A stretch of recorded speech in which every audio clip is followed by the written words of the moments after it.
the Anti-Money Laundering Council. Sa hiling ng DPWH at Anti-Money Laundering Council o AMLC, naglabas na ng freeze order ang Court of Appeals para sa 135 na bank accounts at 27 insurance policies ng 26 na individual na naunang sinampahan ng reklamo sa Ombudsman.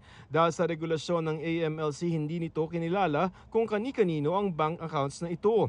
Pero sa sulat ng DPWH na humihiling na i-freeze ang mga bank account at ari-arian ang mga sangkot sa issue ng flood control, kasama sina dating Bulacan 1st District Engineer Henry Alcantara, dating OIC District Engineer Bryce Erickson Hernandez, dating Assistant District Engineer JP Mendoza, Construction Section Chief John Michael Ramos at 16 ng iba pang tauhan ng DPWH. Gayon din ang mag-asawang si Sara Rowena Discaya at Pacifico Discaya II at Maria Roma Rimando ng St. Timothy Construction Corporation, Mark Alan Arevalo ng Wawaw Builders, Sally Santos ng Sims Construction Trading at Robert Imperio ng IM Construction Corporation.